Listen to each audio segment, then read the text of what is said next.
Hey there, Mr. Reddit here. Welcome back to another episode of r/entitled Parent Stories. Our first story we'll be reading today. I kicked out my Karen sister-in-law and her boyfriend.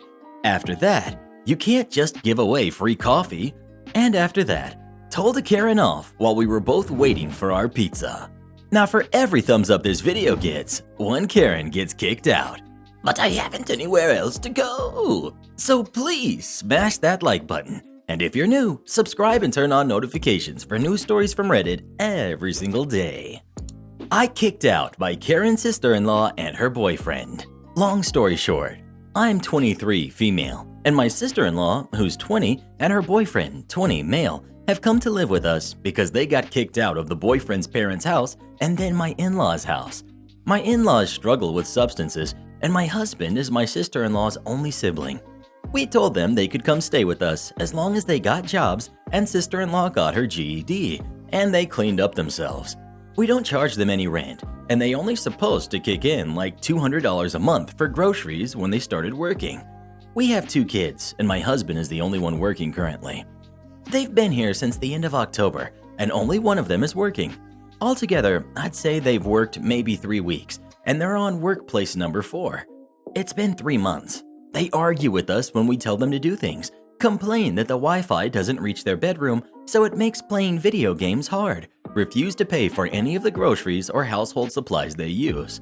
They have enough money to buy booze and vape pods, but not enough to pay for their car insurance, which led to them getting a court date when they got pulled over.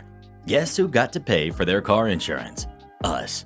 This is literally wrecking my marriage because I'm so angry all of the time from these adult moochers living in my house. We've offered to pay for a deposit and first month's rent on an apartment for them, but they don't want that. I've got to be able to keep a job for longer than a week first. Direct quote from my sister-in-law. Not to mention, she's been talking about having a baby. We've tried nicely talking to them. I've tried being a tough guy and nothing is working. I'm done and I want them out. Would I be the jerk if I told them they can either pay for half of an apartment and we can pay for the other half by April 1st, or they can find somewhere else to go? Either way, they're getting the heck out of our house, even if it's to the streets. Edited to add, my husband's parents struggle with substances and are a mess. It was not out of the blue that something crazy would happen, and my sister-in-law and her boyfriend needed to get out ASAP. In fact, the straw that broke the camel's back was when my mother-in-law attacked sister-in-law and her boyfriend. I've never met the boyfriend's parents and had not met sister until they came out to live here.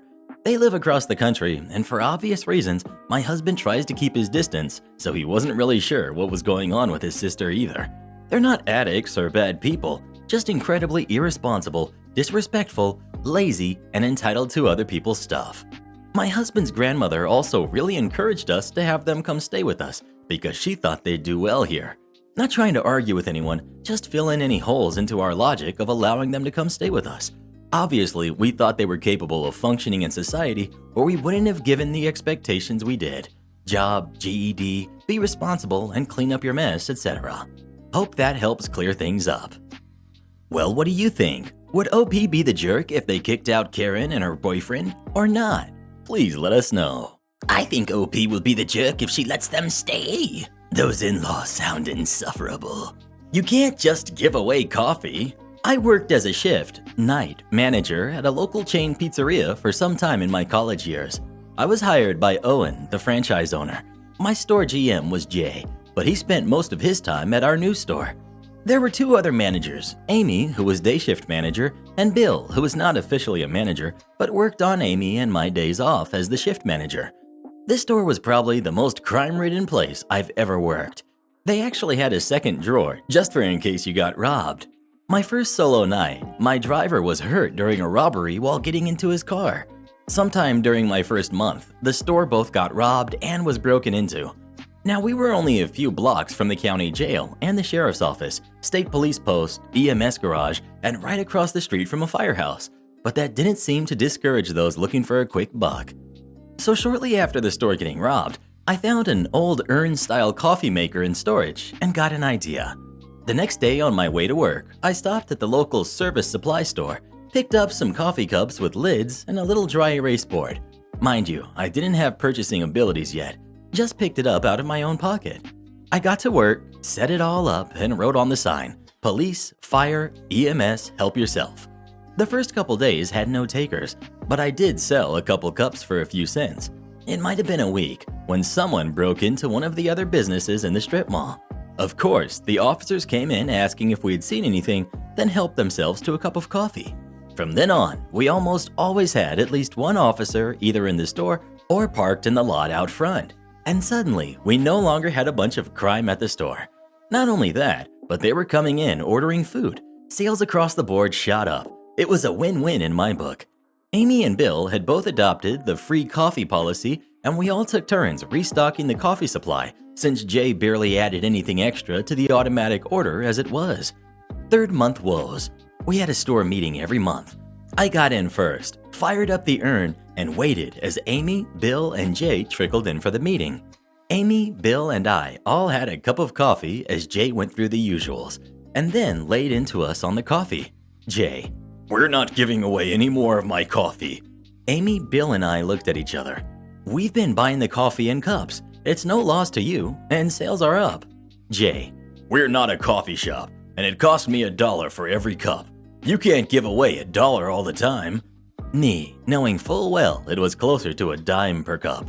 "Once again, you're not buying the coffee. Here's the receipt with my card on it." This went back and forth a couple rounds. Amy and Bill tapped out when Owen walked in. Owen wanted to start some type of club card program, like buy a card, then 5 pizzas, get a pizza for free. This is when it hit me. I'd combine club card and coffee. As soon as the meeting was over, I ran to the back quickly and designed a punch card. I put both punch cards and coffee into the point of sale system. From that day on, I sold 2 club cards. The first aforementioned pizza club, the other a coffee club. 12 coffees for $1. I also put up a Buy a Hero a Coffee Club cup, where customers could drop $1 in for the next fire, EMS, or police officer to get a card, and it was very popular. The best part was, being in the point of sale, coffee got automatically placed on the order. No need to ask Jay to approve something extra, and we could show Jay how much each cup actually cost. The heroes still got free coffee, along with a lot more customers. Jay went from thinking he was losing money on coffee to actually losing money on coffee. Owen didn't care because club cards were selling. We did so well, the rest of our stores had to start carrying coffee as well. Speaking of coffee, how do you like your coffee? Or do you not like coffee at all? Please let us know. Caramel mocha coconut frappuccino for the win. Yes. Told a Karen off while we were both waiting for our pizza. So yesterday, I, 20, male, had a friend, 16, male, over for supper. Don't worry, we were safe, and the lockdown isn't as bad here as other places, and we decided to get pizza from the pizza place downstairs of my apartment building. That restaurant is probably the only one in town that stays open on weekends, so being Sunday, they were in a rush. My friend and I sat at a table to wait until our pizzas were ready. No trouble so far. Well, they ended up forgetting our order, and we stayed there for over an hour waiting for our pepperoni and cheese before we realized something was probably wrong. No worries, things happen. They were rushed, and old boomers were giving them a hard time because of the wait. Me and my friend were talking about how, mostly in our region, boomers always complain about Generation Z being rude, but that oftentimes Gen Z are way more polite than boomers. Well, we got proven right. There was one lady in particular, in her late 60s probably, whose order was quite large and complicated, and she was waiting for the last part of her order. She was being rude and just awful to the staff.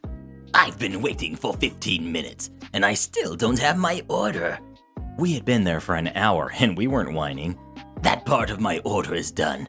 Why aren't you giving it to me? You guys are slow. Why are you so slow? Are you understaffed or something? Is there no one back there making the pizza? It's not that hard to make a pizza. How come it's not in the oven already?" I looked at my friend, and he was like, "Don't do it." I said, "Hold me back, cause I'm about to tear this jerk a new one." She then asks one of the most experienced workers if she's new. That's when I lost it. Me. Excuse you, have you ever worked in a restaurant before? Karen, looking perplexed and shocked that I dared speak to her. No. Me. Then you can shut up. You can clearly see that this place is packed and that they're rushed. Karen. Why don't you mind your own business? Me. Because you're basically making it everyone's business. You're being verbally insulting toward hardworking employees who are doing their best, and you don't even know what it's like to be behind that counter, running like headless chickens to satisfy every demand of every old whining geezer like you. Take a chill pill, Karen. Karen. Ha! Trying to laugh it off because she got her feelings hurt, but still complains. Guy in the back of the restaurant. Oh, shut up, you jerk. The guy then started laughing at her and doesn't stop until she gets her order and leaves. We then laughed with the workers about the whole thing. Needless to say, they got a good tip from most people who witnessed this. We also got free cookies for the wait and for telling Karen off. Am I the jerk for calling my daughter petty for crying about not being mentioned in my award speech? In the area where I live, I've been part of a professional association for 30 years, ever since I was 26. Every year there is an event where a number of awards are given out. This year, the event was held over Zoom, and I was told that I had been nominated for the Lifetime Achievement Award. My daughter, 27, decided to get tickets. My ex-wife, 56, also bought tickets because my son, 16, wanted to be there. I was happy they decided to be there. I'm obviously on speaking terms with my ex-wife because of our minor son, and the more the merrier. My wife of a year, 30, and our son, 1, of course, were always going to be my guests, so they listened in. I honestly didn't expect to win and didn't want to jinx things by preparing a speech, but when the time came, they announced my name. I was ecstatic because this was the highest honor to be given. My wife and my son were hugging me, and she kissed me on the cheek. So I started off my speech with that I was sitting here tonight with my beautiful wife and my wonderful son. I said that I'd like to thank them for their support and owe everything I have and continue to do to them. After saying that, I didn't know how to add in anybody else, so I thanked the professional association and ended the speech. Yesterday, I was in therapy with my older kids and ex-wife, and my daughter was sullen the whole session and finally started railing against me for ignoring the 3 of them during my speech, and said that my ex-wife could have been just as successful as me in my profession given how many ideas she's given me in helping me to start my business, and that they were the ones dealing with my late nights and absences and being poor for many years. I explained to all 3 of them that I didn't know I would win, and that I was obviously going to acknowledge the people who were currently besides me, and my tongue tied. My daughter didn't seem to accept that explanation and continued crying. I finally told her that at this point, she's just being petty because of old grudges, and my son stood up and said, "Excuse us for being with you at the starting line." My ex-wife also started crying, and the therapy session ended there. Am I the jerk for thinking that 3 weeks is enough time to get over sour grapes over a simple speech? Well, what do you think? Is OP the jerk or not? Please let us know. Jerk would be an understatement, to be honest. A wholesome experience. The backstory. I have a friend who owns a bar and grill in southern Wisconsin. At the time of this story, around 2007, he needed a new kitchen manager, so he asked me. I agreed because I love to cook and would be able to set the menu. In the time I worked there, I dealt with my share of entitled people. I also had a lot of great encounters with friendly people. This is one of those stories, my friends. Now, the way my buddy ran his bar and grill was to serve families till about 9 p.m., then switch over to being a bar/club. Basically, kids weren't allowed in after 9. The cast. We've got the girl. She was 7, going on 25, and so kind. We've got her overworked, extremely tired mother. We've got the assistant kitchen manager, and we've got my buddy and me. Now the story. It was about an hour before we switched from family-friendly to adults when the mother walked in with the cutest, sweetest girl I'd ever met. You could clearly see that mother was on her last leg. I later learned that she worked retail and had to deal with a gaggle of overzealous Karens as well as an overly flirtatious manager. She and her daughter were shown to a table and their order was taken. At some point, while waiting for their order, the girl had to go to the bathroom. She told her mom that she could go by herself and her mom agreed. I was busy in the kitchen, as usual, when the girl walked in, clearly not being able to actually find the bathroom. This is the conversation. Girl. Excuse me, sir. Where's the bathroom? Me. It's on the other side of the bar, sweetie. Would you like me to show you? We weren't really all that busy in the kitchen, and my employees could handle things, so it wasn't an issue. She nodded, and I held out my hand to her. We made our way to the bathroom. Once she's safely inside, I returned to the kitchen. 5 minutes later, she's back. Hi, mister. What you doing? Me. Hey, sweetie. I'm cooking food for customers. Can I help? Mommy lets me. Sorry, sweetie, but you're actually not supposed to be back here. Why don't I take you back to your table? Okay. Now here's where I learned how mischievous this girl was. She led me back to her table. Mommy, I found a new daddy. Me. Her mother, under her breath. Not again. To the daughter. We talked about this. You can't keep trying to set me up with random strangers. To me. I'm sorry. She does this all the time. Her father walked out on us when she was a baby. Me. It's all right, miss. It'll be a great story someday. Her mother, laughing tiredly. That's true. I returned to the kitchen and actually ended up taking them their food. We chatted for a bit while they ate, and I comped their meal. They came back at least once a week, and her mother and I ended up becoming great friends. She eventually found the girl a new dad who adopted her on her 16th birthday. Not me, I'm her adopted uncle. I was there for the event. Her daughter blushes every time we tell this story. I was really hoping OP and the mother would have ended up together. Me too, Karen. Me too. Am I the jerk for locking the gate to my yard? My new neighbors and I share a fence, which has a small gate connecting both yards. It's more a detachable piece of fence.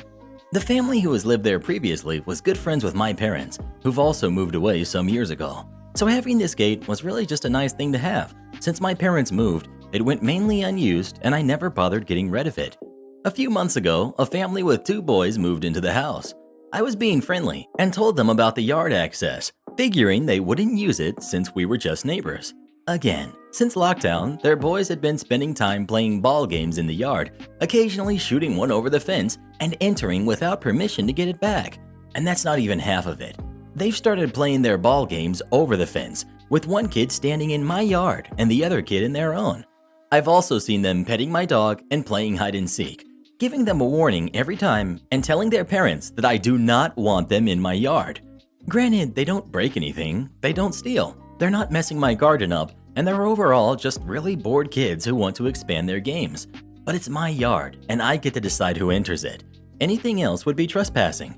They're not supervised, and I don't want them to get hurt on my property. I've told them this over and over and over again, and at last, I've decided to lock the gate with a lock. This really infuriated my neighbors, because now they can't access my yard, but I could technically access theirs. So they've demanded a spare key, telling me they'd hide it from the kids so they could let them retrieve the balls from my yard under their supervision. I flat out refused because they're obviously not able to keep an eye on their kids and would definitely give them the key without thinking twice about it. Am I the jerk? No, not at all, but your neighbors sure are. You can say that again. I just wanted to share my success story I had with my backyard neighbors recently. We have lived in our neighborhood for over a year now. We have backyard neighbors.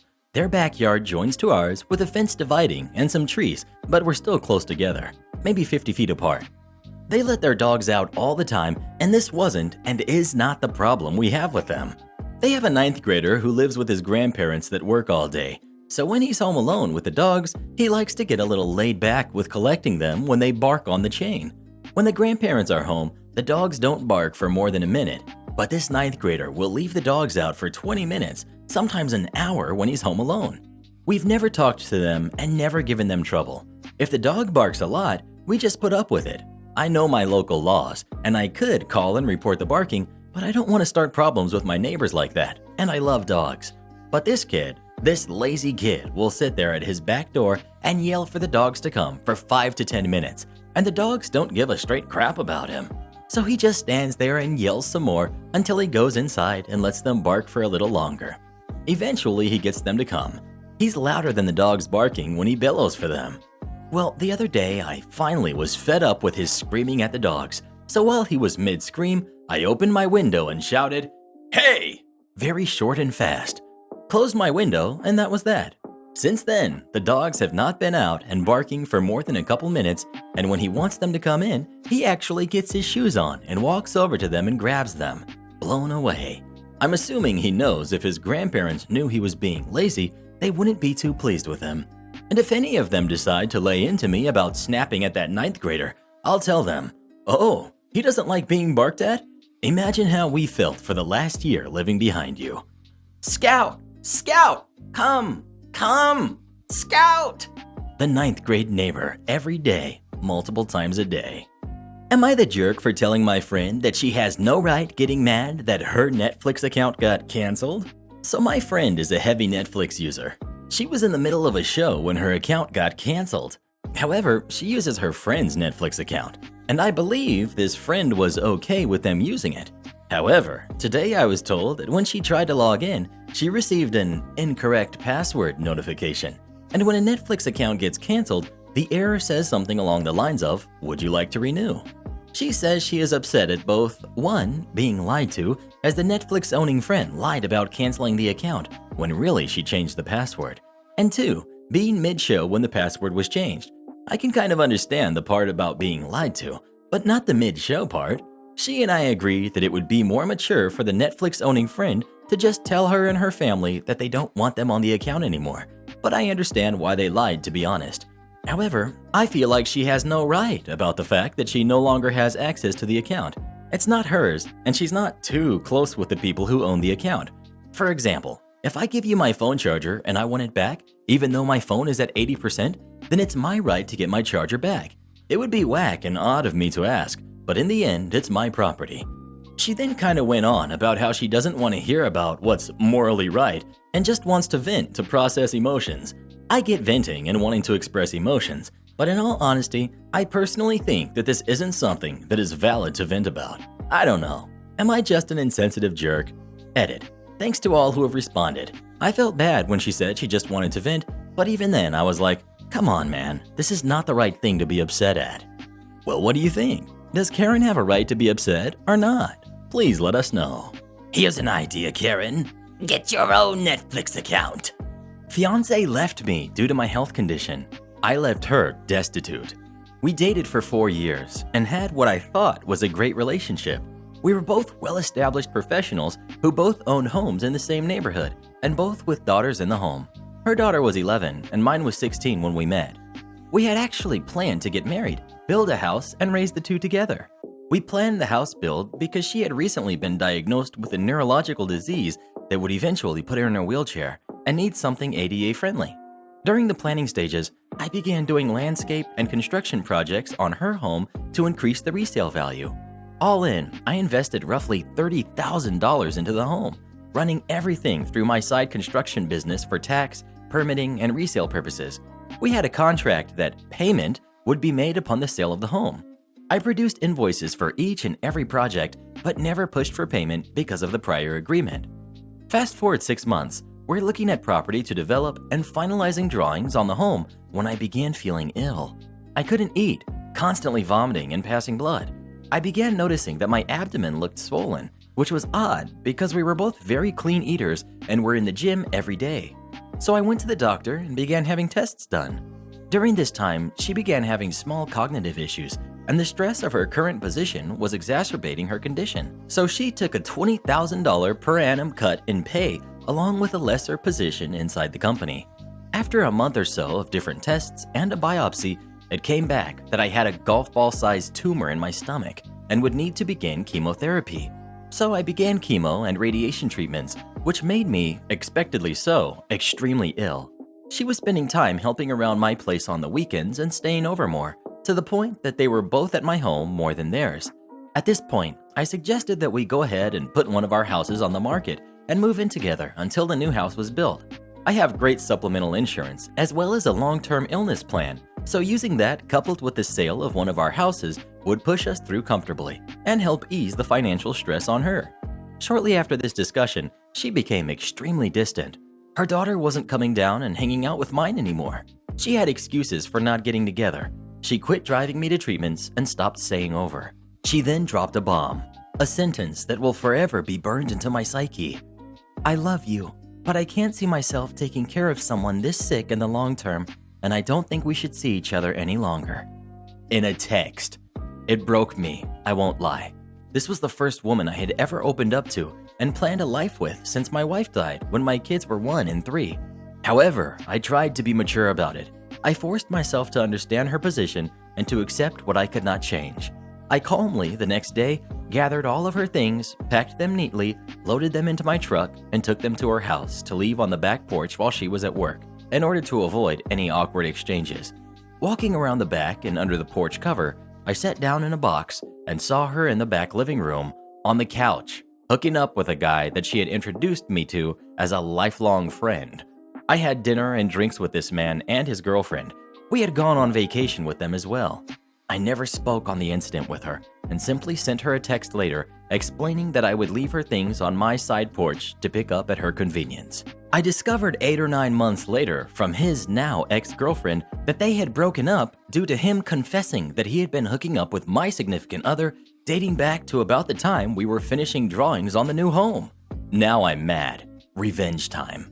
At this point, I had finished chemo and radiation for the time being and was feeling healthier. I was going through some much neglected paperwork when I ran across the file that contained $32,000 in unpaid, long overdue invoices, which were promptly sent to my attorney to begin lien proceedings on the home. It turns out that I couldn't have done this a moment too soon because she was set to put her house on the market.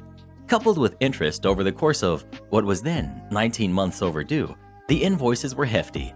That, along with the agreement of settling them when the house was sold and attorney fees, left her with roughly $10,000 after the sale of the home and settling her current mortgage. She promptly had to back out of the purchase of another home and moved in with her oldest daughter, sister-in-law, and 2 grandkids. She also had to leave her home and begin receiving disability. I ran into her a little over a year ago, and she looked as if she had aged 20 years and was in the wheelchair we had talked about. We chatted cordially, but briefly, and I excused myself and went on with my day. A few days later, her younger daughter called me and spoke of my running into her mom and could we hang out sometime. I gave her a vague answer, thanked her for calling, and again went on with my day. The ex then called me a week or so later and began apologizing for leaving me as she did. Again, cordial but short. I thanked her for calling and hung up. She began texting, and this went on for several weeks until she asked if I could ever see us rekindling what we had, to which I replied, I can't see myself taking care of someone so sick in the long term. Remember the box on your back porch? Did you think that lifelong friend brought that over to you from my house? Good luck to you. Goodbye. I sometimes feel guilt over this, but not much and not often. Entitled Mom yells at me because I won't change the price of a toy. So this happened a while ago, but it still makes me fume every time I think about it. So I'm a supervisor at a supermarket. One day a cashier calls for me to come and help with something. I get over there and it's a mom and her kid. The mom claims the toy she has in her hands was only $9. Now, we're supposed to be strict about this kind of stuff because most of the time an item has just been moved to the wrong place. Just so we're clear, we can't honor a price every time something is in the wrong place. It's a huge store, and we would be run out of business doing that. Anyway, back to the story. I go with the customer to the toy section so she can show me where she found it. I see that the toy was clearly in the wrong spot, and all 3 other toys like this are an aisle away, and they're ringing up $20. I tell the customer this, and then a crap storm occurs. We've got me, we've got Entitled Mom, and we've got her kid. Entitled Mom. Okay, but I found it here, and you guys say you honor the prices. Me. Not if the item has been moved to another place. If all the other toys like this were in the spot, there might be an exception. But if you read the label here, it says something different than the toy you're talking about. That's not my problem. I found it here. My son really wants it, and you are going to deny it to him? I used to work here. I know how things work, and you have to give it to me for that price. Me. Ma'am, I'm sorry, but there is too much of a difference for me to change the price of an item that was in the wrong spot. Her kid. At this point, he's not even caring about the toy. He's playing with a phone and seems perfectly content. Entitled Mom. Are you kidding me? You're going to do that to my kid? He's so upset over this. He's throwing a fit. You tell him that you're the reason why he can't have a toy he wants so bad. Tell him. Her kid begins to get upset because she is baiting him. Me, trying to calm her down. Ma'am. Entitled Mom talking to her son. I'm sorry you can't have it. This woman over here won't let you have it. At this point, she's being so loud that my nearby coworkers have come over to see if everything is okay. I tell the customer I will get her a manager because I'm starting to get so angry that I'm shaking. The manager meets her up front where she continues to yell at him in front of all the cashiers and customers checking out. She's going on about how we are cheating her and that I handled the situation very poorly. Then she asks to speak to the store manager. When she is told that the store manager is unavailable, she calls our corporate number. Oh, and to make things worse, management let her have the toy. She was definitely one of the worst customers I've had to endure. Now, every time I see her, I shudder to think of having to help her again. By the way, it wasn't so bad after because all the cashiers were cracking up about the craziness of this lady, in turn making all the anger go away. And this mother met with the store manager, but everyone else vouched for me about how crazy this lady was, so I didn't get in any trouble. You definitely haven't seen this video yet, so please come watch it next and we'll see you when you get there. And we'll give you a special shout out in our next video if you join as a channel member today. You can also have us make any kind of video that you'd like us to. Just come visit us on Fiverr, link pinned in the comments below.